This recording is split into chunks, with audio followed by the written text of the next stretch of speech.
Hey there. Welcome to the Eurostep, a Milwaukee Bucks podcast, proudly a part of the Blue Wire Podcast Network and GSPN. I am one of your hosts, Ty Windisch, joined as always by the hydrated Rohan Katti. He's getting in his groove over there. Rohan, how's it going? I'm getting in my groove, Ty. I'm doing well. Thank you for asking. Yeah. I'm getting in my groove, Ty, because we have actual regular season Milwaukee Bucks basketball this week. The offseason, we made it. We made it. This was the longest offseason in a while. Let's not talk about why. Yeah. But it was for the Bucks, and we've made it through. We're here. The regular season tips off on Tuesday. The Bucks season tips off on Thursday. First of all, this is year 5 for us. Season 5 going in. I'm so happy to be here. And I'm just excited. Paper anniversary? Is that a thing? I don't know. Yeah, they all have. Paper might be earlier. I need to know all this now. So this is fourth year anniversary. So this is going to be season 5. Yes. Year 5. Happy, beyond happy to be still doing it with you, partner. Yeah. Let's overlook that statement. Really excited for the season. And we are recording not long after Packers Broncos. So way to put a downer. No, but I'm being cruelly opportunistic. If you know a suffering Packers fan, send them this pod. Say, hey, you know what? You know the Bucks got Damian Lillard. Listen to these insane people talk about him for probably as long as they talk about Lindell Wigginton in this podcast. And then, hey, these guys, GSPN also does a Packers podcast. So, you know, if you're going to watch through and update Tankathon, you can do that with Talk of the Tundra, Jordan and Newmock as well. And hey, we're speaking of masochism. Milwaukee Brewers, cruising for a bruising, also exists. We got it all. Adam said Win in 6 is coming back this week. When I recorded with him last week, that's maybe just soon. Let me not put words in his mouth, but we're gonna get some Adam Jordan classic masterpieces cooked up soon. The vibes are a little weird around the Bucks. We won't go into the whole thing here because we have quite a podcast to get through. The vibes are a little weird. Vibes? What? Well, tell people why you say that. Well, I feel like on court, they've been a little stilted the last couple of games. The Bucks have. We saw Chris Middleton debut in the Bucks' last preseason game on Friday night against the Grizzlies. It's weird they played the Grizzlies twice in one preseason, right? That's weird to me. Anyway. It's a weird. They had a 5-game road trip in the 5-day road trip. In the preseason. Yeah. Like, what's happening? At least they didn't have to go, across an ocean this time. I guess you take the wins you can get, and no back-to-backs, which it's insane to me. We have preseason back. It's like just wasting time for everyone. But on court they were a little stilted. Then of course off court we had big drama this week as Terry Stotts suddenly stepped down from his post, not retiring. We found out later. We didn't know why early, and there was an intense dust-up at Bucks practice described where Adrian Griffin said... Let's not reenact this one. Yeah, we can't reenact this one. Adrian Griffin said, we're going to do a coach's huddle after the huddle. Terry Stotts walks away to talk to Damian Giannis. Adrian Griffin says, hey, come over here. Terry Stotts says, I'm going to talk to Damian Giannis. Adrian Griffin says, hey, Terry, hey, come over here. And we don't know exactly what he said, but that was the bombshell report we got on why the relationship didn't work. And I just really feel bad for the guys on the team who had to watch that. And I don't know if they're going to get over it. I don't know if they're going to be able to focus on basketball again after seeing that horrific display of just brutality in front of them. I don't know, man. Coaches. I heard it was Dame's fault, the relationships soured and poorly. I mean, come on. Like, it's clearly it's an incident where it's like Terry Stotts, he's never been an assistant coach after he was the head guy for 10 years. Yeah. He comes into a job, he's an assistant under a first-year head coach who's trying to establish his own authority. Yeah. It didn't mesh. It didn't, I tried to say mix and mesh, and just the word mesh just came out. But yeah, it just didn't mesh. Yeah. And obviously that's a big hit because we were very, very excited for the potential of Terry Stotts' offense being implemented in this system, the familiarity with Dame, especially like a seasoned veteran head coach under a guy like Adrian Griffin, who is the first year head coach. But this was the risk you run, right? Yeah. This was the risk you run. It shaped out the way it did. The team didn't really seem too upset about it. Yeah. At least in their own media availability. These things happen. It's not like Adrian Griffin stepped down. No, this was an assistant head coach. Like, yeah. I think it sucks. I think it is detrimental to the offense, although, they've only had 3 weeks to cook up this offense with Dame, because obviously they just that traded offense for him. wasn't even cooking that well. Yeah, well, I think it would have / will, but I've seen people say like, oh, do they have to just scrap everything that we're doing now? And it's like, no. I mean, he doesn't own the IP for using Dame off ball. He doesn't copyright that offense. I think there's too much Silicon Valley media being made, I think. Like, he doesn't get to take pick and rolls with him when he goes. Rohan is just in and out of focus. So sorry to the YouTube viewers. We have some theories on why the camera's not working, but we won't get in legal trouble. But yeah, it sucks though. I think you miss the offensive guru-ness of Stotts. You miss just the experience. I don't think there's any other Joe Prunty, I guess, half a Bucks season and like 3 games for Atlanta. Adrian Griffin, a couple games for Nick Nurse, but not much head coaching experience on the bench. Would be nice to bring in someone else who's a little more seasoned, but of course you run the same risk. I do think you're right about the Stotts part of the fit. What's Bud up to? Dude, that'd be so weird. You know what I find a little weird? And I get it, but I find it weird. What? Every time you listen to Griffin talk about the foundation, he never says Bud's name or alludes to him. You can't really. I think it's kind of. I think it's kind of awkward though. But is it more or less awkward than already saying that like you came into a great situation? I think it's more awkward to say credit the guy that your team fired. I don't think it is. And you replaced. I don't think it is. I think you said it at least once. Maybe I missed it. Maybe if he said it once, someone feel free to send it to me. But I always think he's about to say it. And I'm like, I think that would be a classy move. I mean, it is kind of weird. I don't think you should say it every time. I think that would be really weird if every time. Every time the Bucks would credit to Coach Bud, man. Yeah, Coach Bud. I mean, Coach Bud deserves these wins, to be honest, not me. But no, I don't think Bud's going to come back. I do think Adrian Griffin didn't want to be Ty Lue.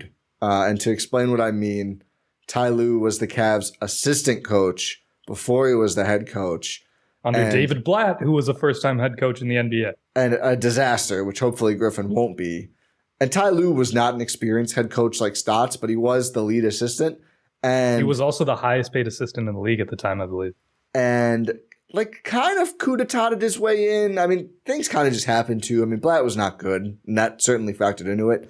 But the players really like Ty Lue. And I'm not saying Stotts was trying to do this. I do think, I agree with you. And I think that's the right read, is that Stotts was just thought he wanted to be an assistant, but just the styles didn't mesh. And I mean, I didn't think anything on either side was super egregious in what we've heard so far. I just think that they didn't mesh. And I think it's every time there's a mutual parting of ways, it's like, no, it wasn't mutual. In this case, I think it was. It was a mutual parting of ways. I mean, Stotts made the decision, but so it wasn't a mutual parting of ways. But I think the tension was from both guys. I don't think one guy was at fault and the other wasn't. Yeah, I don't think obviously, like you're saying, it was Stotts' decision, but I don't think Adrian Griffin and the Bucks were like, no, we're gonna do everything we can to keep you after you decided to leave. I did find it interesting that specifically Stotts was going to talk to Dame and Giannis while he was not listening to the coach's huddle thing. Just like, if you're worried about a guy winning over the team, if you're a first-year head coach and you struggle, and he's got that relationship with Dame. I'm not saying Adrian Griffin premeditated yelling across the room at Terry Stotts because of who he was talking to. It was a set accident. He wanted there to be a coach's huddle right after because he knew Terry was going to go there. But I'm obviously joking. Yes, I see where the discontent was from both sides. I don't think I've seen people say Griffin's not going to last long if he's going to treat his assistant coaches like that. He's telling him to come to a huddle across the gym. I feel like a lot of people interpret yell to as scream at. I did not. I mean, maybe there'll be more stuff that comes out about this. I kind of think everyone just wants to move on, Stotts included.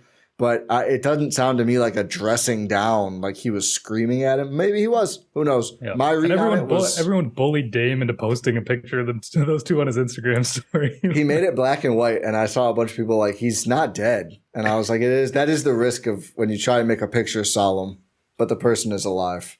Yeah, I think we spent too much time on this. Yeah, let Terry cook is no more though. Let Prunty cook is our new thing. Let Patrick Mutombo cook.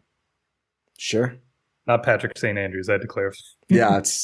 So that one already doesn't work as well as let Prunty cook. Anyway, what we're doing, we haven't even said it yet. Good thing it's the title of the podcast. Bucks Stock Market 2023-24 season IPO, grading the entire roster. So if you don't know, every single Bucks game we here at the Eurostep, with some assists from our Win in 6 pals and other GSPN folks as well. Andrew Snyder's a Bucks fan now, so that's fun. That is fun. I don't know why I said that with the sort of sarcastic, but that is very fun. We're happy for oh God, we're happy for Andrew. Yeah, I was don't you talk about my Andrew like that? Yeah. But we grade the Bucks roster on a game-by-game basis via the Bucks stock market. So players get up stocks or down stocks if they played poorly or well. Not every player gets a rank every game. If they played roughly to their standard, it's just a hold, and it's not noted. So there's a tweet that comes out from the Eurostep account at Eurostep Podcast. At Eurostep Podcast. The email is pod. I'm never going to know without Rohan telling me. At Eurostep Podcast, make sure you follow for Buck Stock Market reports after each and every game. But we used to I think the first year we did it, they all started at the same level. They did. But then we started doing IPOs because it was stupid for Giannis to have to gain ground over Thanasis. No offense to Thanasis. That is dumb. I think we could say over Robin Lopez at this point. Sure. Definitely we can. Over Marques Bolden. Congrats on the two-way. We'll talk about it later. Yeah, we'll get there. So we did an IPO for last year, and then, of course, things changed over the course of the year. So we're going to take those two numbers and then use them to determine the IPO this year prices or valuations, I should say, for every player on the Bucks stock market. People have asked, no, we don't. You can't buy in. We're not going to track your investments. If you want to, that's cool, I guess. But it's not an actual game. It's more of just a grading system for us to use on the Bucks. We keep track of this. You can find the link to the sheet at gspn.info. Yes. So everything will be tracked throughout the entire season. You don't just have to piece together tweets. You will be able to find all of that in a spreadsheet, and the link is at gspn.info, like I just mentioned. Exactly. So without further ado, I think we can get to it. We're gonna start at the top. Rohan said we start at the bottom, right? I was like, no, we don't have to do that for this. Let's give the people what they're looking for up top, and we're gonna win them over so much that they're enthralled when we get to Robin Lopez. People probably will be interested to hear what we have to say about Robin Lopez at this point. -10. I'm kidding. We'll see. Giannis Antetokounmpo started last season at 34. Kind of a cutesy thing from us, yeah. Ended at 56. If you were wondering, yes, definitely the highest of any Bucks player ever on the Bucks stock market. Where do we want to start Giannis? Are we doing does inflation exist on the Bucks stock market? Do numbers keep going up? I mean, we shouldn't do that. Every year is kind of a reset, right? Yeah. Yep. So I don't think we should start him directly at 56. I think we should have if we want to keep it relative, we should start him around the similar point last year. Because what do we think about Giannis coming into this year compared to what we thought about him coming into last year? Do we think differently? I'll ask you that question. Do you think differently of Giannis coming into this year than last year? I think he's going to have a better year this year than last year. Okay, but what about right now? Yeah. Right now, you think he's better than he was last season? I think he's going to grade coming into better. Last season. I know, but I'm talking about this singular point in time. Yeah. Okay. Yeah, I do. Okay, that's fair. Why? I think what Dame is going to open up for him on offense is going to make him look amazing on offense. And I think because of that, defensively, we're going to see a better, and he's going to have to do more defensively. I think he's going to be more involved on both ends and able to do more. I mean, I think the games we've seen him in the preseason, he's obliterated everything. Like, he's been incredible. And I think he's only going to get better as he gets used to this offense and these teammates. He has been the one that's been basically the point guard. He's been bringing the ball up the floor most possessions. And that, however, is something that we did not think was going to happen with Dame in the fold. I'm not. People are really mad about this. I don't care who brings the ball up. I mean, that's valid. Do you think Dame should have the ball more, though? Yeah, I think he will, too. More than Giannis? I think he should be involved in actions as much. I think that's valid. I mean, I think he's going to end up taking a lot of shots. I think he's older and has more miles than Giannis, I think what I really care about is the end of games. If he has the ball in his hands, that's more important to me. And I think he should be involved in a bunch of actions. But if they can spare his legs and just use him to open up a bunch of space for everyone else, which seems like the plan for a lot of the regular season, I don't have an issue with that. I think he'll have the ball more as he gets more comfortable and gets going. But I'm not mad that it's not like he doesn't look like Chris Paul out there dribbling the ball up every possession and everyone just stands around and then they go do their thing and they just wait on Dame. Like I like the way they're doing it. I think this is a controversial take at the moment, but I'm not overly concerned about it, partially because I think as he gets his legs under him and gets used to everything, he'll have the ball in his hands a bit more. But I don't need him to bring the ball up every time. I don't care about that at all. I've seen people got very mad about that after the last preseason game. And it's just like, which is why I bring it up. I think I'm mostly in agreement with you, but I just wanted to address it. Yeah, I know. I'm glad you brought it up because I wanted to talk about it and I kind of forgot. And Dame and Giannis, we might as well do them at the same time because these are going to be the highest two. Spoiler alert. I'm guessing. Not for me. Really? No, I'm kidding. Oh, okay.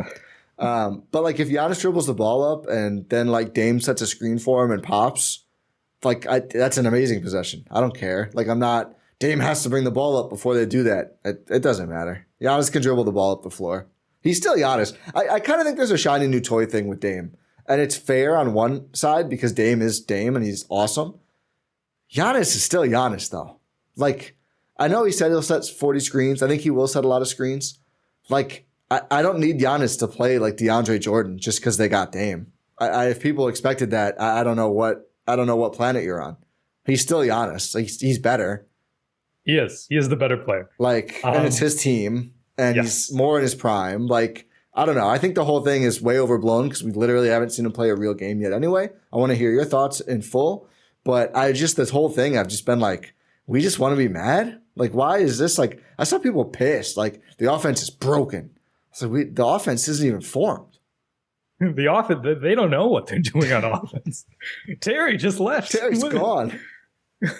What's that vibe with that guy trying to set the fire? It's like he's trying to move. Yeah, he's like, put it in reverse, Terry. Reverse Terry. Yeah. That's what Terry did. Yeah, he's okay. He took that too much to heart. Oh, I should have tweeted that after he left. You would have joined about 500 other people who tweeted it. I hate to break your heart. Oh, did they? Oh yeah, that's been around. Yeah. Dang it. I don't think I was really on Twitter that day.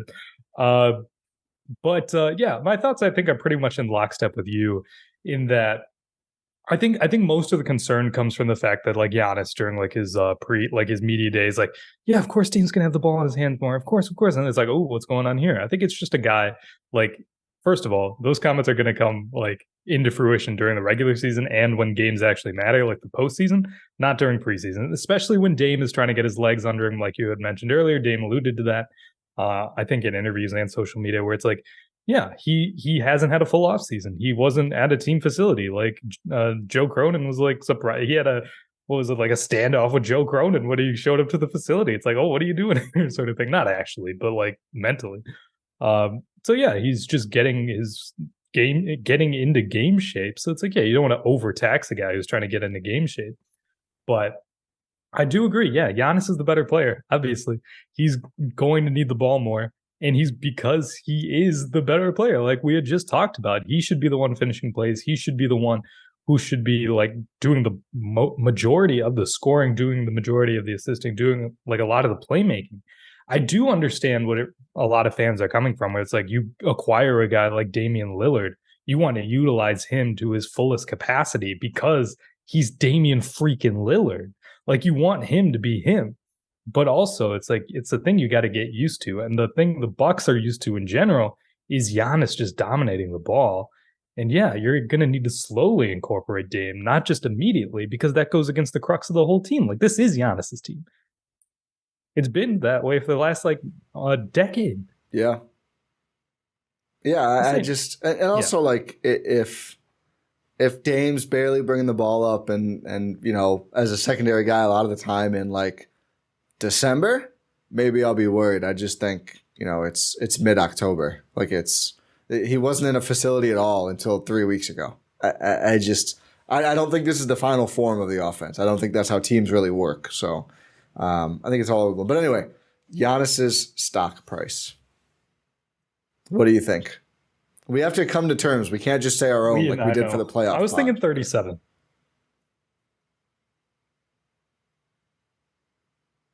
Can I get you up to 40? How about 39? 38. I'll go down because I don't like 39 as a number. You're a really bad negotiator. Well, just in this, okay, I'll take 38. I don't lose anything. So 4 higher than he started last year. So again, we're not saying he's worse than he was at the end of last season, but it's a progression. And I mean, if we start him at 56, either it goes crazy high, we don't get to give Giannis any upstocks, and that's not fun. So that's kind of built in here. Exactly. Like, you don't want to go too high. Like, if we started him at like 56, his first game, you might go down, like, just because the stock price is so high. And just to be clear, we do stocks based on their value. So it's like Giannis playing at a 56 and going down would not be the same as like Lindell Wigginton going up from 3. Like, those are different values. Yeah. So it's like you have to take that into account as well. Exactly. So now let's talk about Damian Lillard. So obviously Dame not on the Bucks last year, if you were not aware. If you want a point of reference, Jrue Holiday, the point guard traded away for Dame, ended last year at 50 on the Bucks stock market. So really got up there to Giannis level. Of course, picking up a lot of slack for Chris Middleton. Great regular season. Yeah. Amazing regular season. He was an all-star for the first time in a decade. Like, if I say let's leave it at that, are Celtics fans going to say we don't respect the legends again? I think so. Well, too bad. Bad postseason. How dare you? Why don't you want Lauren Holiday to be happy, Rohan? Because what you said tells me you don't, and you don't value her humanity in the family. So that's pretty messed up. I value Lauren Holiday more than Jrue Holiday. Let's move on. What? So Dame below Giannis is 38. How much below is the question? What did Jrue start at last season? Well, now I gotta scroll back. Oh, so you really kind of cooked me with that. Didn't see that question coming.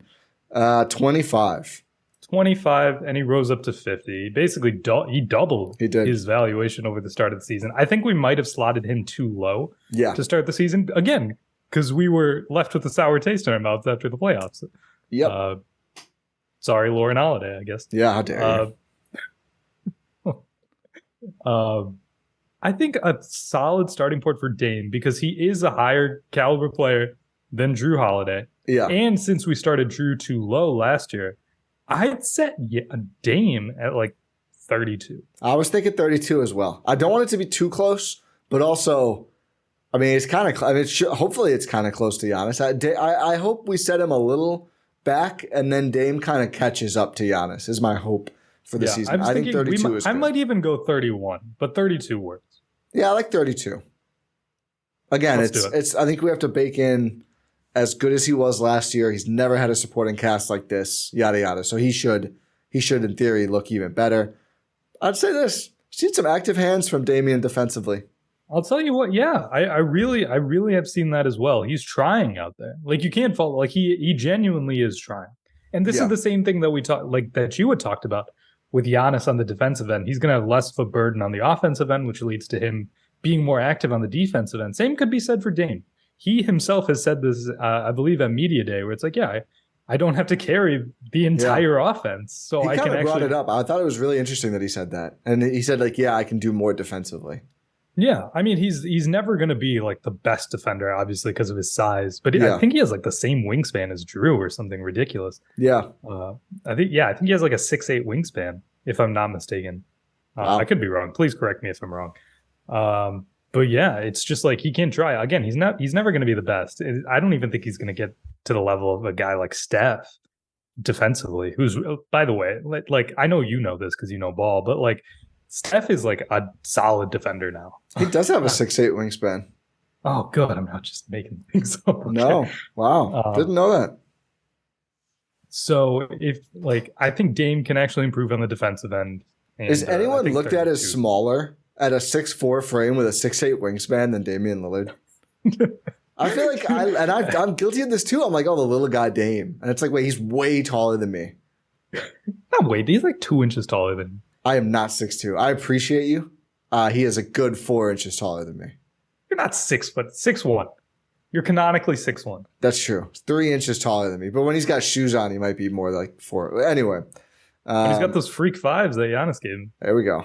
Love that. I got to get some freaks, dude. No, I just love that Dame was like happily accepting them. Dame, he's having a great time, which is weird. No, but he's an Adidas guy. Oh, that's true. Well, he's made some changes in his life. Did you see that video Giannis tweeted about him giving everyone the freak fives? I haven't seen it actually. Oh, so this was part of that video. And it's like Chris and Pat get theirs first, and Pat's like, "You got one for Dalla?" Like they're both like surprised that Dame had one, and Dame's like, "Hey man, I really appreciate this." And he said, like, "Can I get you?" Obviously, he can't wear them on the court. Yeah. But he's like, "Oh, can I get your good signature?" So it's like I can have these. And Giannis, in fairness, was like, "Hey, I got to get some of yours too." So it's a mutual respect thing there. That makes sense. Is Dame on a lifetime deal? Could Dame go over I believe his contract is up after next season. Put some dots together for me real quick. Future I'll put Nike some dots athlete. in the sense that the Bucks hallway is literally Nike logo and Giannis logo in the tunnel. It's worth considering. Maybe he'll join Skechers. Yeah, be like Julius Randle. So it's Joel Embiid, which I forgot. Joining the USA and Skechers in the same summer. I don't know if there's a least inspiring summer you could have. Bro, my man's gonna have the best 5-inch inseam pink shorts cookout of all time. But the 3 players. So it was Embiid, Randall. Who was the third guy there? I remember it being very funny. I think this is the best third guy you could get. Oh, I don't remember. Skechers NBA. Hold on. I gotta find this because it is like the guys. The third guy they announced was very, very funny. Oh, Sporting News just put those two in the headline. Dang it, Sporting News. Where is this? It's got to be like Marvin Bagley or something. It's better than Marvin Bagley, but it is very funny. And I need to find it. Terrence Mann. It's Terrence Mann. Dude, like what? Terrence Mann? Yeah, I mean, how if sick you want to is get James Harden of reading about Terrence Mann, by the way? He's so sick of it. If you want to get a guy to rival Nike, though, who's like the biggest Nike athlete right now? LeBron, Giannis. It is LeBron. I'd assume it's LeBron. You know who's 5-0 against LeBron in his career? Oh, Terrence Mann. Terrence Mann. I mean, think about just for SEO, and you can add a guy named Mann. That's got to be good. Oh yeah, absolutely. Skechers Man. That's it. That's him now. Skechers. Move over, Terrence. Your name is Skechers. Skechers. What were we talking about? 32. Well, yeah, we finalized Dame. We're talking about him because we're excited to. By the way, there's going to be a more traditional Bucks season preview coming later this week. Crossover pod with our friends from Win and Six. So look out if you're saying, "Hey, this is kind of this weird." Probably no one's saying that because they like it, but we're gonna have a deep dive on the Bucks coming very soon. So you've got that too. Double previews this week. Here's gonna be a trickier one. I think Chris Middleton. I think this is gonna be the most divisive one. We'll see. Started at 22, ended at 27. Obviously, just because just didn't play much and didn't look super inspiring in his regular season games played. Did add 5 though in that. Oh, what are you thinking? You said it's gonna be divisive. 22. Just going to keep him the same. Yeah. I might even go 20. No, I'm going to fight you to at least keep him at 22. I will say this. First of all, we are a very pro Chris Middleton podcast. Well, at least one of us. I don't know. I am very pro Chris Middleton, so I don't know what you're trying to say, Ty. We are both very pro Chris Middleton on this podcast, so this is not just full anti-Chris slander here. Chris is going to be relegated in his offensive role. He is. He absolutely is. Does that make him most valuable? I think for this it does. Oh, I don't know. And he only played 18 games last season? Regular season? Yeah. We have to factor injuries in because it's been the last couple of years of injuries. But he was more hurt going into last season. He was, but he also just got an offensive powerhouse, and he's lost a step defensively again. Yeah, before he fixed his knee. I was going to say even like 20. preseason. I was going to say great. like 25, but I'll let you talk me back into 22. I think 22 is fair. I think he's going to make this look silly. I hope he does. Yeah. Again, either I'm right or Chris Middleton's really good. So it's a win-win. Yeah. It was like me and Joe Ingles. You do like putting yourself in these situations. It's great. It's amazing. I don't know why you keep letting me. Well, I'm just high on the Bucks, I guess. I'll go with 22. I think it is fair. I think he does. I think he will rise quickly. I think he does. It is fair to say to make him do it, basically. Yeah, prove us wrong.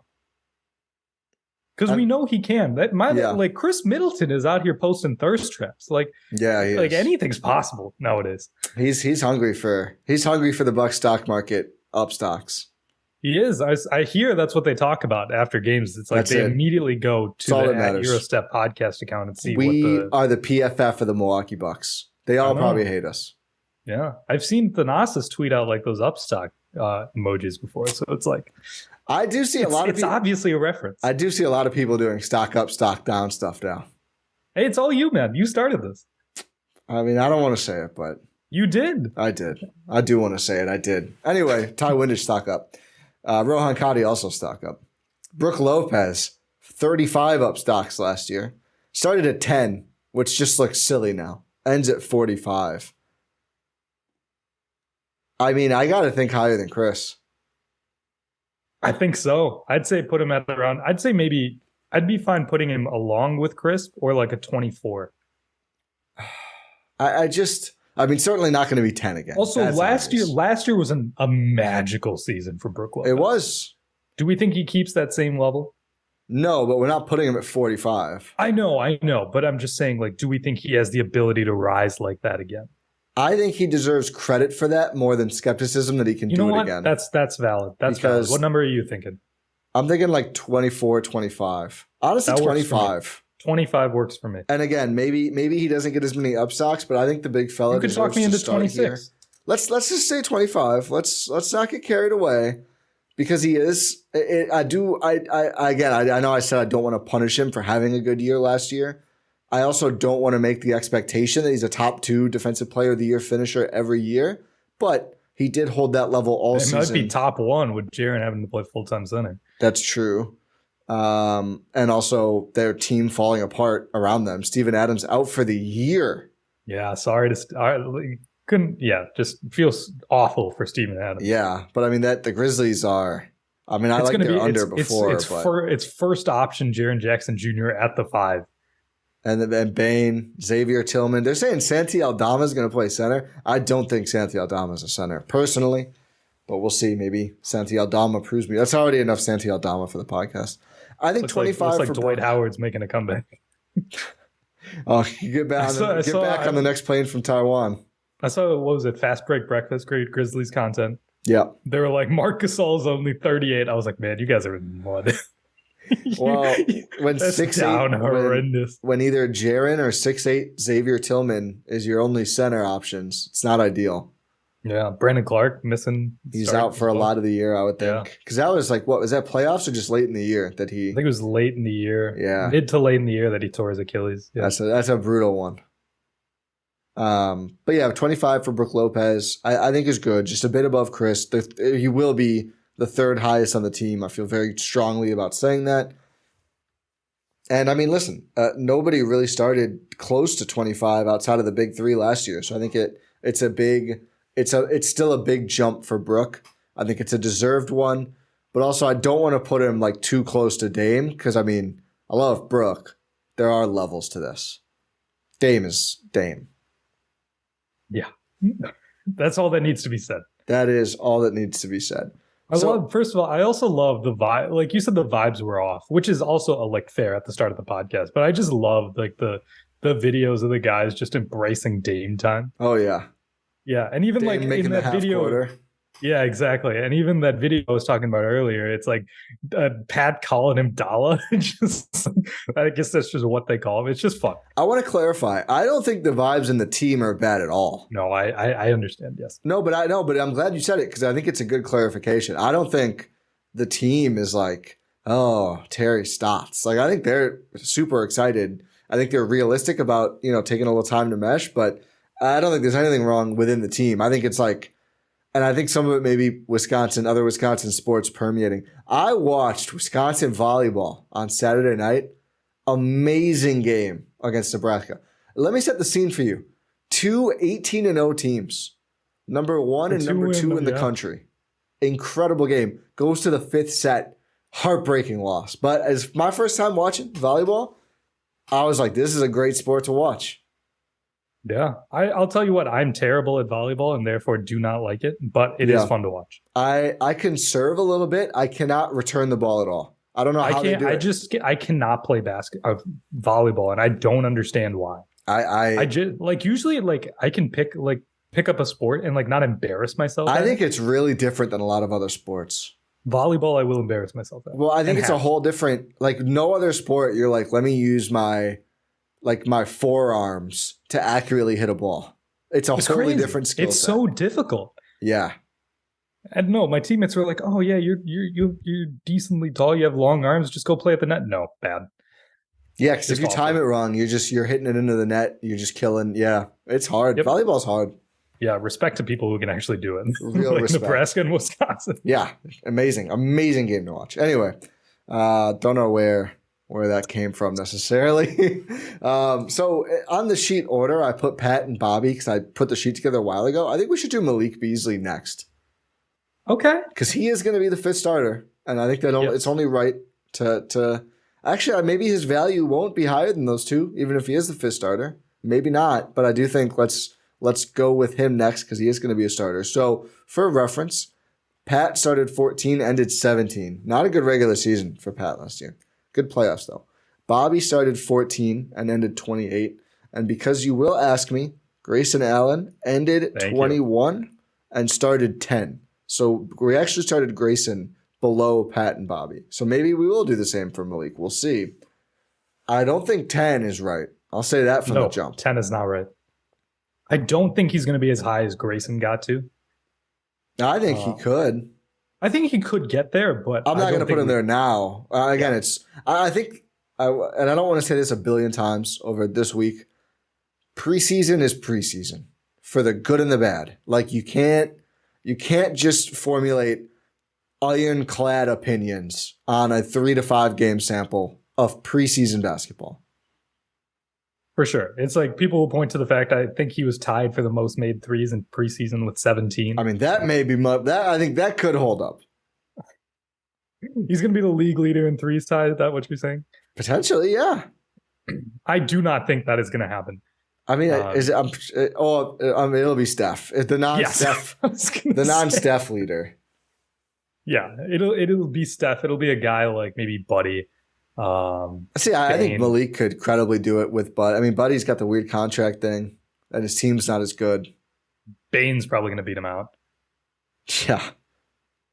Bane's going to be chucking it, and deservedly so. He's one of the best shooters in the league. Jordan Poole is going to lead the league in scoring. Every offensive category except the efficiency ones. And assists. Yeah. Oh, yeah. Good point. See that thing with, what was it, Denny Avdia? Yeah. Well, did you see he ended up bearing out right because Poole was 1 for 19 or something insane the next game? Yeah. Yeah. The Zards. But Malik Beasley, I think a fair point to start him out, especially because we have Chris at 22, Brooke at 25. I think 15. Yeah, I was going to say 14 or 15. I'll go 14. That works. I think 14. I actually, the more I think about it, I do think we're going to have some of these other guys a little higher. I think that's fair because they were better, not just because they were with the Bucks, but Bobby and maybe not Pat. Certainly Bobby had a better regular season last year than Malik Beasley, and it wasn't close. So positionally, Malik is, of course, especially important, but let's go to Bobby Portis next. This is an interesting one. He started 14, ended 28. So we started he and Pat the same. And Bobby rose a lot. Really, really good regular season. Second in 6th man of the year voting. Kind of think a similar year. I do think it would make sense for Bobby to start higher. Also, with the way Robin Lopez looked, that big depth is going to be crucial. So it's another big year for Bobby.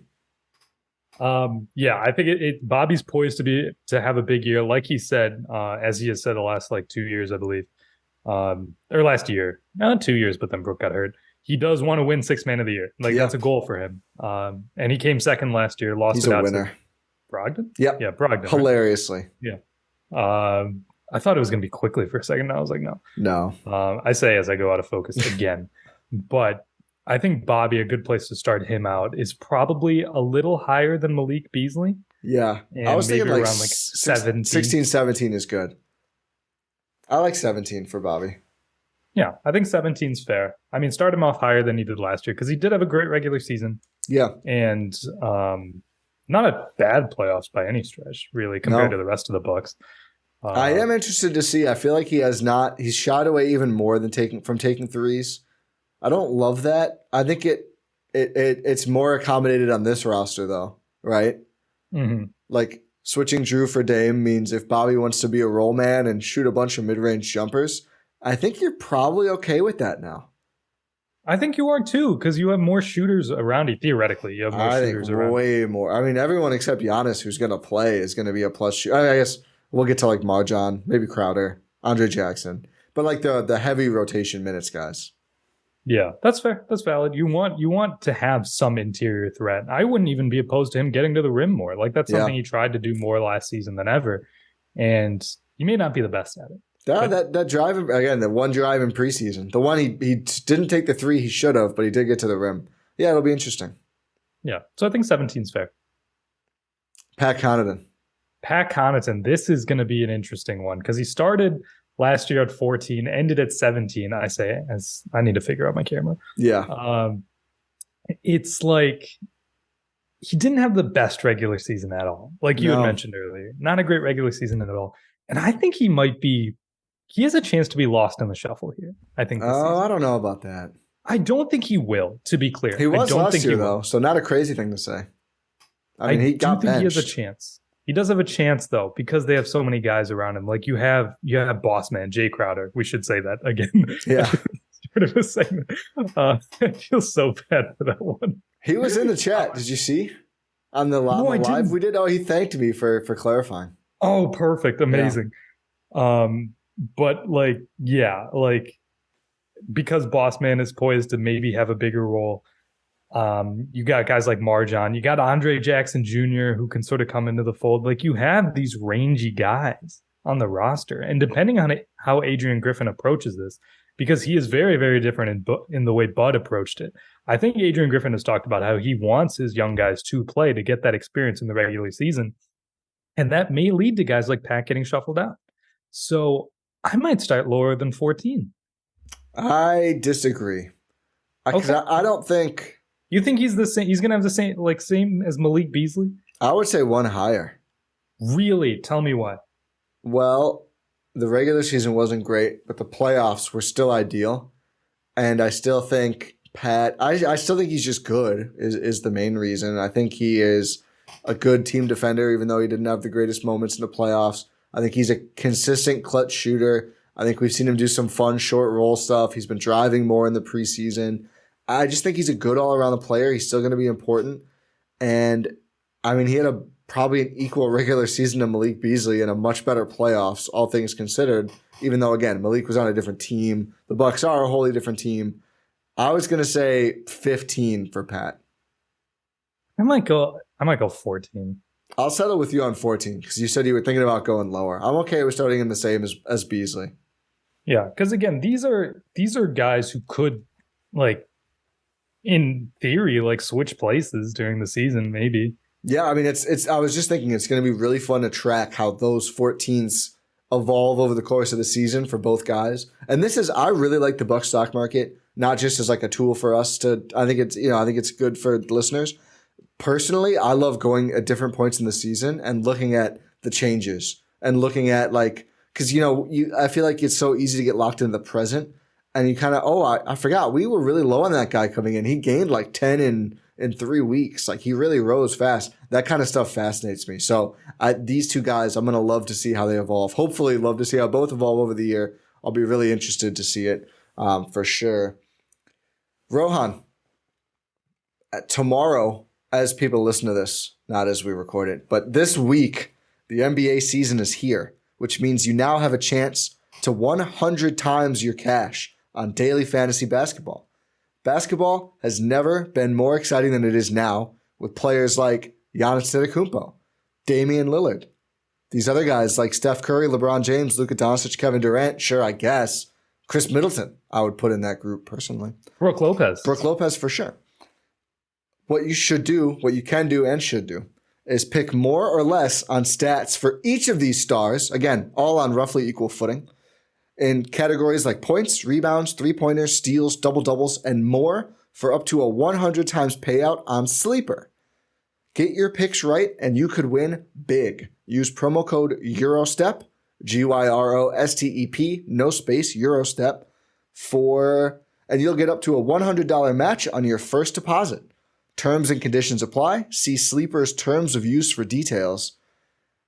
Listen, Sleeper is where it's at. So you've got to use Sleeper. Operational in 25 states currently. Wisconsin is one of them.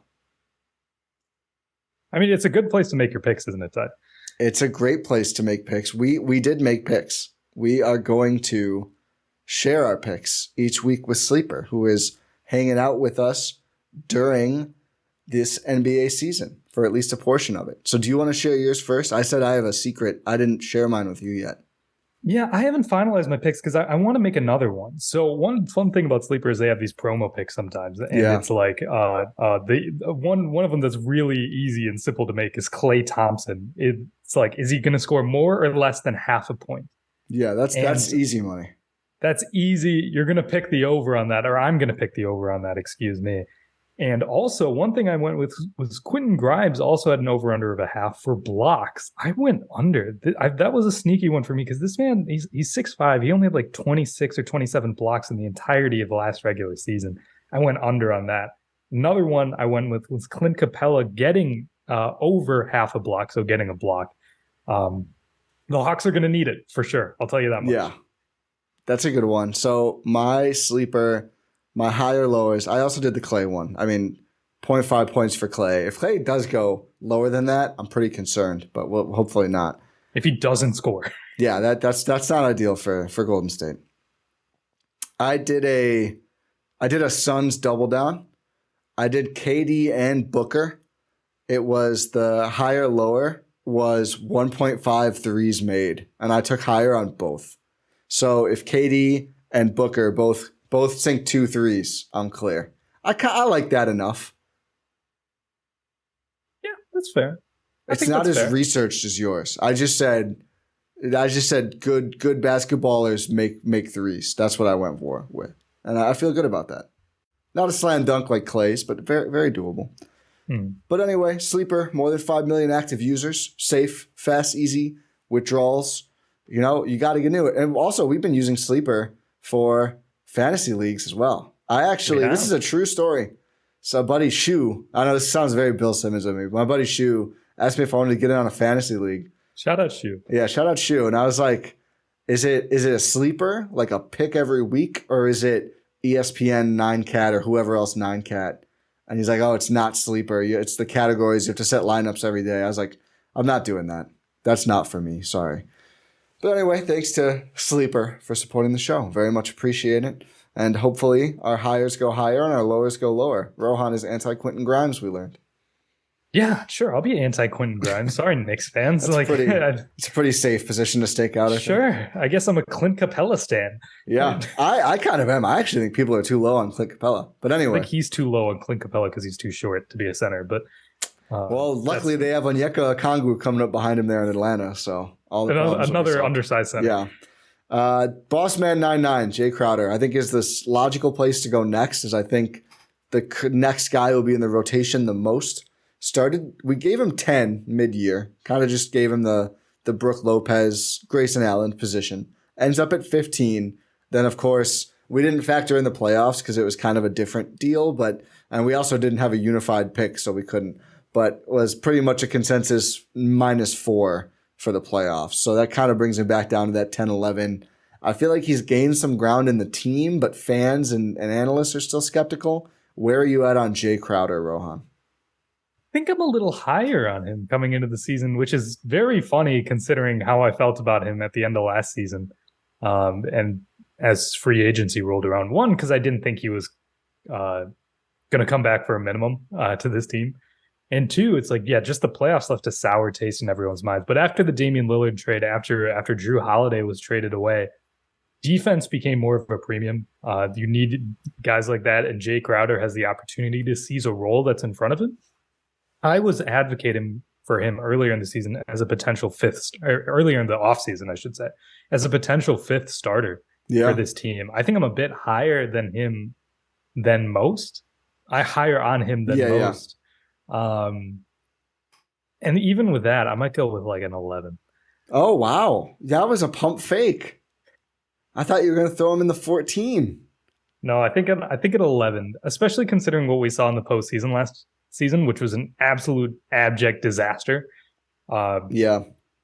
I think 11, you could say 12. I'd be fine with 12. Let's do 12. I think so. 11 was about where he would be if you factor in the playoff stocks from 10 to 15 back down to the 10, 11. But I think his place within the team and everything has improved a little bit enough. I think he's got to be so motivated given he had to take vet min. I do think we're going to have a good year, but I think it's fair to put him under these other guys. And again, it's kind of another prove it stock. So I like 12 for Jay Crowder. What do you want to do? Campaign next and then get to the young wing group? Sure, let's do campaign. It's a weird spot for him considering the Bucks just like ended the season last season without a backup point guard. Yeah, we don't have a good. I mean, Ingles would, I guess, be the closest frame of reference, but a very weird case given he was like, what was it, torn ACL to start the year, so we didn't really know what to do with him. Yeah, we started him at 2, probably because of you, and he ended at 7. Wait, okay, was I wrong? Well, 2 ended up being low. Was I wrong? You weren't that far off. Yeah. I mean, 2 was still pretty low. I know. I'm just saying. I think it was a fair thing, though. Was I wrong about Joe Ingles? You were a little bit wrong about Joe Ingles. Was I mostly right about Joe Ingles? You were half right about Joe Ingles. I'll take it. Yeah. He could still play. You got 20 mil from the Magic. Yeah, I mean, you get 20 mil from Orlando, you're doing something right. I've never done that. You are tall. Maybe some other things about you. Yeah. Oh, yeah, for sure. Especially with that ownership. Yeah. But campaign. He's going to have a role on this. I feel all right about campaign. I feel all right about him. I'm thinking like 10. Bad. I'm thinking 10. I was going to say 9. Little under Crowder. I think he's been a good NBA player on very good teams. He has. He's also had some bad years on good NBA teams. He was also at one point called the worst player in the NBA. But that was a long time ago. I don't think that has to factor in as much. I could see 9. He's not good. This is where I'm torn with campaign because it's like I genuinely don't know if he's going to be a mainstay in the rotation or not. Oh, I think he for sure is. Okay, then let's go 10. Because he's the guy at backup point guard. And I think but we also know that the Bucks don't need a backup point guard. Maybe they do now. Well, maybe. Okay, I shouldn't say that. We know they can function without a backup point guard. I think he's going to be in the rotation if healthy all year. Unless Ty is averaging 50 and 30 for the herd or something, which hopefully that'd be fun for me covering those games. But I think 10 is good. I think a lot of the numbers are a little higher than they were last year. So I'm not saying he's at like where Grayson was last year. I'd say just a little bit behind that. And I think that's fair. Bucksflation. Yeah. Okay, I think you've convinced me. This is where it's going to get interesting here. The young wings. Okay, who do you want to start with first? Got to do MarJon. Just had the game of the preseason. His game of the preseason, at least, was great against Memphis. Has had an incredibly up and down preseason, which is kind of how his regular seasons go as well. I think I'm most interested, honestly, to see how we end up comparing MarJon to Andre Jackson Jr. I think that's going to be like the Malik and Pat, fascinating pair to track throughout the year.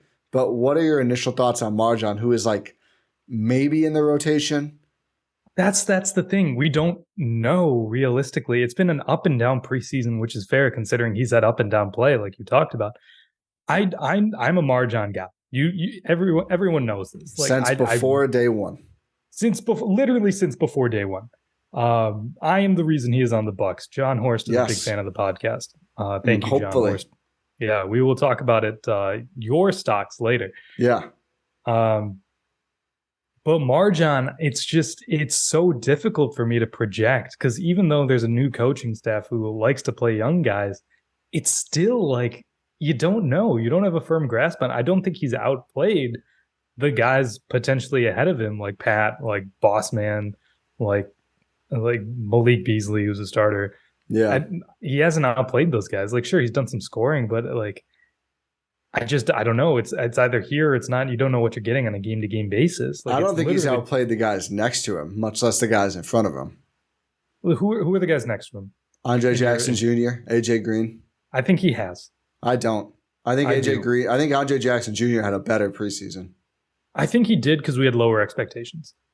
I just think he did. I just think he was better out there in the aggregate than MarJon. MarJon's highs were higher, but I think his median was lower. Slightly. Yeah, I'm not saying clears, or I guess I'm saying he's better. I'm not saying like way better. I don't know. I'd still think MarJon's above a guy like Ajax. Like, you think over an 82-game season, based on what we saw, I won't even say that. Based on the 5 games that we saw, however many each played, MarJon helped the Bucks win more, was more valuable than Ajax. Yes. And the sum of all of them, interesting.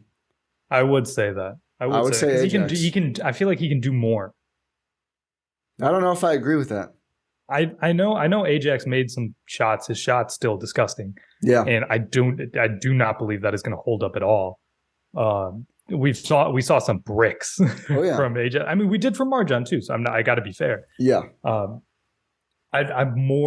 trust MarJon's jumper more. I trust his offensive game more than I do Ajax. I will say Ajax defensively was head and shoulders above maybe anyone on the Bucks aside from Giannis. Yeah, I mean, that's pretty hugely, especially to this team, pretty hugely important. And I think his defense is better. I think his offense is at least close enough to MarJon's, even if his shot making sucks, because the passing. But that's what he needs. That's what he's going to need to do on the team, though. Like, he's not going to have the ball in his hands to really be a playmaker like he was in his preseason setting. He can drive and kick, though. I guess, but I don't know. I wouldn't rely on that as much because it's like the competition he was playing with wasn't what it's going to be.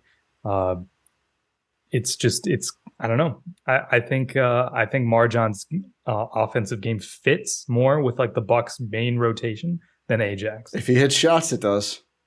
Yes. If he hits shots, and I'm trusting MarJon's shot over Andre's.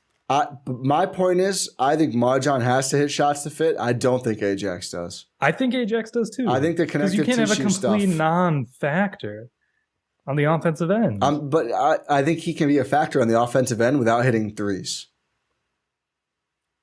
It's iffy for me. I think we have to put him the same. I think we have to put him the same, whatever number we decide now. I think MarJon won higher, but I'll compromise. I'll say this because I thought the opposite. So this is partnership. We have to meet in the middle. This is compromise. 8? I like 8 for both of them. I think 8 for both of them. I think MarJon, that might be a little too low for him personally, but I will say 8 is fine. It's a little too high for Ajax. I think if MarJon looks really good or Ajax looks really bad the first time they get real minutes, I'll gladly course correct for you. But I feel pretty strongly about this. I feel pretty strongly about this. Okay. So I think this is a good. That's the thing about the IPO doesn't really matter because the first week everything could get switched around. Giannis isn't going to be below Ajax, but these close. Giannis these minus close 30. Ones, this guy just sucks now. This guy's not better than Chris Livingston. That was my favorite bit in like Dame's first game, and he kept missing. I was in the Discord, join at gspn.info. I was just like, guys, what if he sucks now? What if the team just sucks? And thankfully, everyone knew I was kidding. I felt good about that. What if Dame just suddenly goes from a potential first-team All-NBA guy to Cameron Payne? Yeah, for absolutely no reason. He aged 50 years over the offseason. Especially coming from a guy who said, I'm still going to be elite at 38. I was like, hell yeah, extend him today. I was like, yeah. Extend him at a reasonable number today. Tie up the salary cap for my kids' kids. I don't care. Have them at the second apron just with Giannis and Dame. Worth it. AJ Green, the next young wing player. Okay, so if you think that AJ Green was like outplaying MarJon, I feel more strongly about Ajax. I think AJ Green per his role was. I think AJ Green had a great regular preseason. I'd be fine keeping him at like a 7. I was thinking 7 as well. Which was his high, which is what he ended last season. Started at 1 because he was just a two-way guy to start the year, and then just played really well. Plus, he has the Eurostep bump. Maybe it should be 7D. I think he should be, honestly. He bulked up. We don't claim to be a fair stock market. No, he bulked up. I think he's bigger. I think that was smart. Got a handle. I think it was smart because defensively, like I think he's got to do the Harden. Like just be a big dude. Yeah, he's never going to be able to chase these, the Tyrese Maxey. I mean, most guys can't do Maxey, but like the quick guards around, I don't think. But if you can be like, hey, you know what? Just go stand next to that big guy and don't get bullied. Then I think he can do enough defensively for the shot making to be worth it. I don't say this lightly. People might think I do. Like, he looks like he could be the next Duncan Robinson. The consistency He's joining GSPN. That would be cool. The consistency at which he makes threes across basically every time he plays is not normal, especially for a player entering year 2 right now. No, it's crazy. Like the shot making we've seen is absolutely insane. And it's been at every level, whether it was in college, whether it's at the G League level, whether it's in the NBA level. Like the shot making has just remained consistently elite. At some point, that's a skill you just can't ignore. Yeah.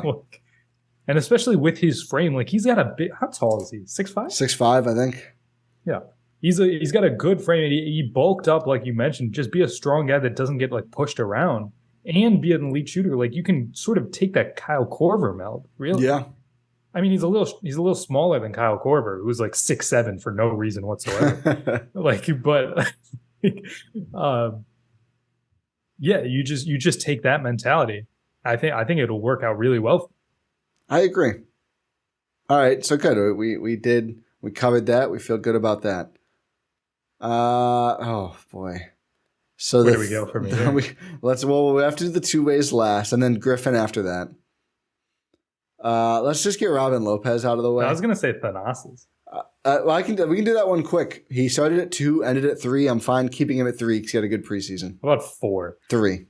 What about 4? No, still 3. What about 3.5? He commits 4 fouls per 3 minutes, so let's just do 3. one foul, 1 stock for each foul. No, he'd be incredible. He'd be at 500. No, he doesn't play enough. Can we give Thanasis an upstock for every foul? No, it would literally break the market. He's going to be as high as Giannis in like a week. Especially if they actually try to use him as a wing defender. Imagine someone random just clicking on the stock. Oh, it's like, let's look at Bucks basketball. Wow, Thanasis is really good. Thanasis leading this? Someone who follows. So imagine someone out there like covers the whole league, but he can't get to watch the Bucks. aka everyone who covers the whole league, but they just use the Bucks stock market, and they're like, "Wow!" You just see someone on NBA TV like Thanasis Antetokounmpo having the greatest season we've ever seen. It's like the guy who voted DPOI based on rebounds per game. He just do NBA awards based on the stock market. It's not that much. Thanasis MVP. It's not any dumber than voting DPOI based on rebounds. That's for sure. It's like, oh man, the Bucks are the best team in the league. Let's check the stock market, see who's highest. Let me put my MVP bonus on Thanasis Antetokounmpo. I mean, I guess. I'm gonna we'll do a sleeper higher lower. Let me pull up how many total fouls Thanasis actually picked up last season, and I'm gonna see because I have no idea of this number. Because obviously his minutes have always been pretty scattershot. Okay. Higher or lower? 25. For the season? Yeah. Higher. Lower. 22 last year. I thought you meant this year. For the coming season. Yeah. Oh, no. I meant last year. 22 and 206 minutes. That's actually not bad. That's very bad. It's not as bad as I thought. It's more than one every 10 minutes. I mean, that's less than 4. That's 4 fouls a game. It's almost 5 fouls a game. It's a career low for him. Yeah. It's let's say if you average 10 minutes per game or something, that's only a foul. 1 foul a game. So year over year, 3.8 per 36 last year. 5.2 the year before that. 4.8, 5, and then this is pure Thanasis. He only played 6 minutes his first Knicks year, but his fouls per 36 was 12. 2 fouls in 6 minutes. 2 fouls twice per game. If anyone could do it, it would be TA. Oh, 2, 3, or 4. It's like remember when Boogie got kicked out of a game and then they brought him back? Yeah. It's he fouls out of the game, they bring him back somehow with no fouls, he fouls out again. That would be a legacy. That would be his legacy. So 4 for Thanasis. I'll give you the 4. Fine. Let's go. But he's going to be graded harsher because of it. Okay, that's fair. Okay. Robin Lopez. 1. Yeah, do we do 0 to start? We don't, right? No, we shouldn't. Yeah, I mean he's the worst player on the roster. That only leaves us with 1. Will you agree with it? He's the worst player on the roster. He looked like it in preseason. Yeah, he really did. I'm gonna leave it open for him to maybe change that narrative, but it's not looking good. Okay, and our last non-two-way player is Chris Livingston, who this is tough. He didn't really do a whole lot during the preseason. I think it's a 1. I don't think it's tough. I think it's a 1. I would love to give him some more, and we've liked some of the things we've seen. You'll get to see him a lot. I will. I won't change his Buck stock market. I'm not doing Herd stock market either. But I think I've noticed something. He's just too slow to shoot and too slow to contest shots. He's got to speed up both, which it's weird that both of them are like that. But a guy sinks shots on him because he'll be around, but just doesn't get up to contest it fast. It's not. He doesn't react quick enough. Yeah. The reaction speed isn't quite there yet. He looks like a 19-year-old who's just I know he's 20 now. Yeah, but who's just reacting to the NBA system. Yeah, he's got some. He's the rawest prospect the Bucks have had in a while. I agree with that. Since Thon, maybe rawer than Thon. I would say equal to Thon. Yeah, but turns out Thon didn't really have a lot to. Yeah, hopefully that's not a great comp for Chris Livingston. Hey, you know what? I'll take Thon. Wherever Thon is, I hope he's doing okay. I want to say Puerto Rico, but that might be way off. I think that's OJ Mayo. Oh, I think you're right. Ty Washington Jr. He's got that Eurostep bump. See, we shouldn't have did TA4. Because that's throwing this whole thing off now. You want to change it? Yeah, Why? Can we make that 3? I think Ty should be 1 or 2 better than TA.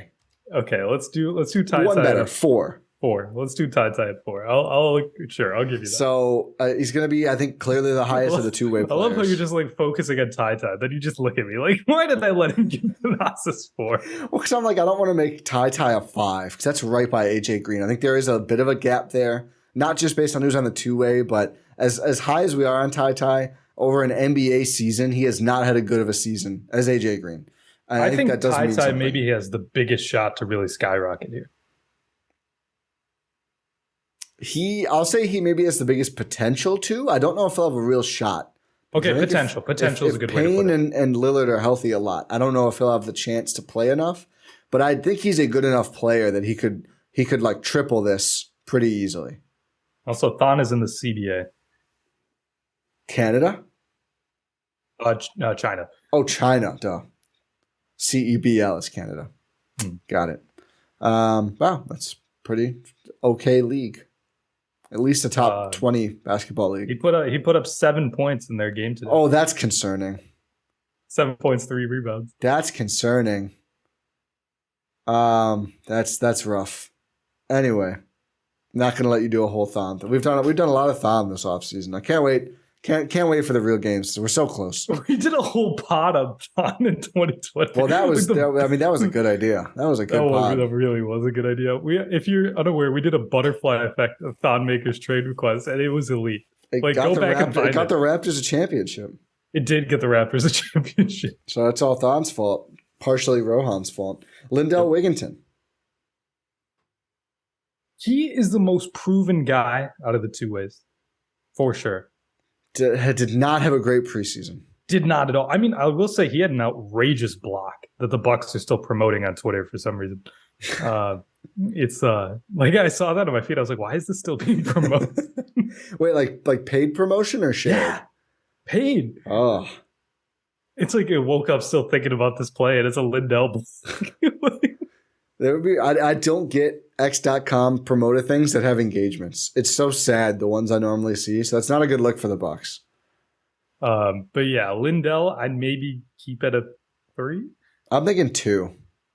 Yeah, it wasn't the best. I think the 3 was just a legacy thing. I think I'd be fine with 2. I gave him 3 because we know who he is. Well, yeah. I think. I just don't think he's had enough games where he looked good on an NBA floor. Yeah, I think that's valid. I think the 3, he ended at 3, probably I think he went up 2 because of game 82. I'll look this up to check. But I mean, I think he played like 48 minutes and it was probably, I think maybe he had a good game. It was game 81. He went up 2 and that was his only game of the whole season. I love Lindell. I think he's got to just be better in his NBA minutes. And I think starting off a little lower than Ty is fair. I think that's valid. I think it's valid. Marques Bolden is just a 1, right? I mean, did not have a good signed a 2-way. We should talk about that. Yeah. Amari Moore, the made up player he's not made up. We saw him play in summer league and for 5 minutes. Yeah, not very much. He was waived. And Marques Bolden was signed to a 2-way. This was surprising. I know it was surprising to you as well. Yeah. The position they picked wasn't surprising. The fact that it was Bolden surprised me. I think it was because there weren't a ton of other options. Yeah, it's a little late in the game now. It is a little late in the game. Maybe I wouldn't be shocked if this was replaced early, depending on what happens in the G League season. Yeah. If you could have like an Ibu Baji situation from last season where there's a promising young big in the G League who gets called up for a 2-way immediately. Yeah. I wouldn't be shocked by that. I think the Bucks just realized, it might be the smart idea to not have 3 point guards on 2-ways and maybe have a big after looking at their big rotation in the preseason. Yeah. Well, especially, we talked about what they had like half a point guard when they had just Drew, and then you trade Drew for Dame, and then you also had Campaign. I mean, they just had different needs. So now you have 2 point guards instead of half a point guard. Yeah, they just had different needs. So it makes sense to get a big. They must have liked enough what they saw from Bolden. I mean, who knows what was going on. I mean, the practices, I guess maybe were better. It wasn't great when he actually got to play. He didn't get to play much though either. So I'm happy he gets the shot, but I think it's a 1 until further notice. I think that's fair. And it's worth stating here that 2-way rules, it's got to be less than 4 years played. There was someone who just got waived and people were excited about. I forget who it was. Said who. But they weren't eligible. I got a clarification on that they couldn't be. So there's limits. It can't just be any available big. Also, an exhibit in G League news, Glenn Robinson too signed to an Exhibit 10. He should be with the Herd. The third, that's right. Thank you. He should be with the Herd this season. Signed an Exhibit 10 with the Bucks. Obviously, big dog. Played with the Bucks. Yeah. His dad. Yeah. And I like this flyer a lot. I remember when I first heard that he was I think the Bucks looked at him weeks and weeks ago. Kem Birch. No, it wasn't Kem. It was a different guy. It was someone more on the border. Kem Birch has way too many seasons. Yeah, that's fair. It was Darius Baisley. Was it? Yeah, I asked about Darius Baisley to someone. Huh. Okay. 6'10" and he moves well. He's played a lot of NBA minutes, but he's like just over, I think, the limit. But GR3, I really liked as a player. I think it's a great flyer. I'm kind of worried if he's very good. Like he'll get snatched up because again he's got too much NBA experience. They can't 2-way him. It was Kem Birch. I just looked at our Discord. I I thought, did I ask if Ken Birch would be eligible? I just said I wish they could get him. No, I was confused about Ken Birch being eligible. Oh. I think we're talking about two different things. Oh, yeah, no. Sorry. I know. I tweeted right when Ken Birch got released. I wish he was, but he's not. There you go. So yeah, I actually asked a person who knows more about the CBA than me about Bazley because I was like, that would be a fun one, but not possible. Anyway, Marques Bolden over Ken Birch and Darius Bazley. Hopefully he makes that look good. But yeah, GR3, I'm excited about the flyer. I think it would be hard for the Bucks to retain him, but even if it's just an opportunity for him, that's a cool thing to do. And I think he'll be really fun to cover with the Herd. I think he's still a pretty good NBA wing, so I'm excited about that. But the last stock we have to determine is Adrian Griffin.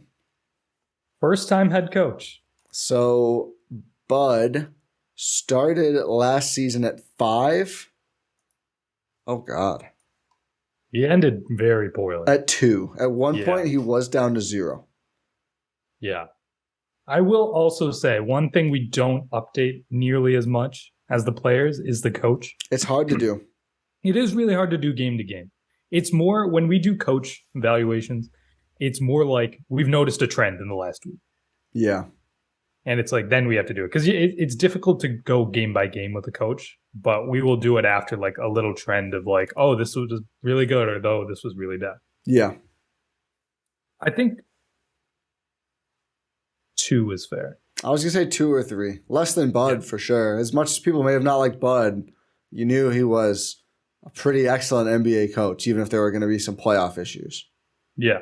It's like, coming in, you're going to win like 60 games. Yeah.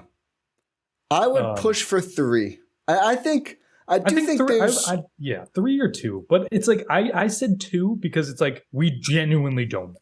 We don't. And I get the maybe we bump it to 2 just because of the Stotts thing, and that's kind of an issue. I'm okay with it in that regard. I do think the fact that the Bucks ownership, front office, Horst, Giannis, Chris, everyone was aligned on Griffin. I would be pretty surprised if he just sucked. At least in a way that you could tell. Like I think people think there's a shot that there's just like a disaster.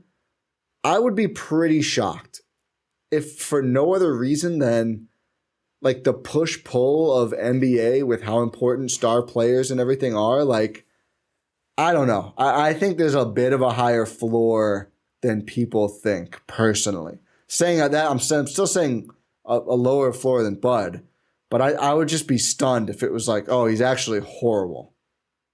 I don't think that's going to happen. I would be pretty stunned too. I don't think that's going to happen either. I just think, like, when is the last time a first-time head coach took over a really good team and they were just like, oh, they're terrible? The thing is, like, this is a kind of an anomaly. It doesn't happen that often. Blatt? Yeah, Blatt. That's probably the worst. And they went to the finals. It wasn't like they were completely hamstrung. Yeah, Blatt or, I don't know, Nick Nurse.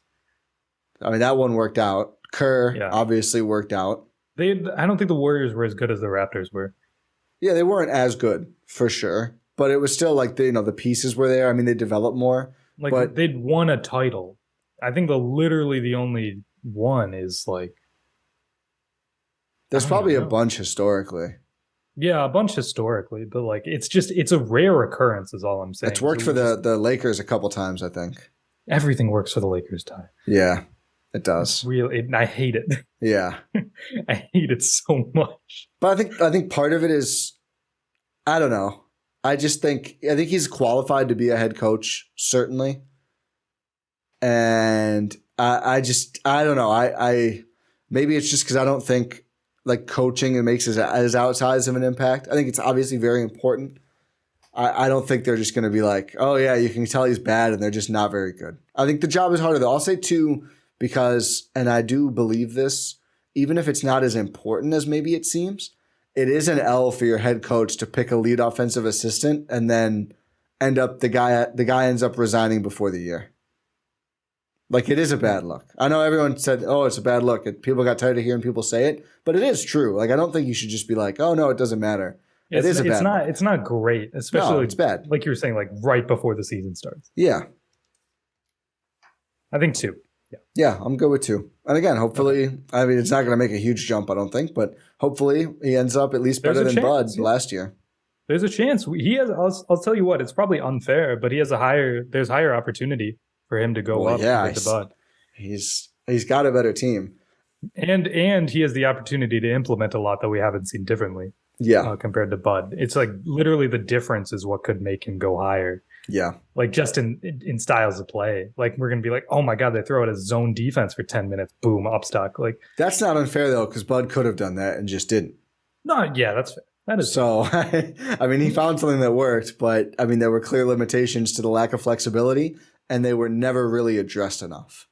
Yeah, fair. As we've covered many, many times. So that takes us to Jon Horst. So we're actually changing this up, and maybe we'll switch how this works a little bit. Rohan and I conversed about it before the pod, but instead of giving Jon Horst his own valuation, which we've done in the past, but it kind of sucks because like we'd really only change it if there was like a roster move.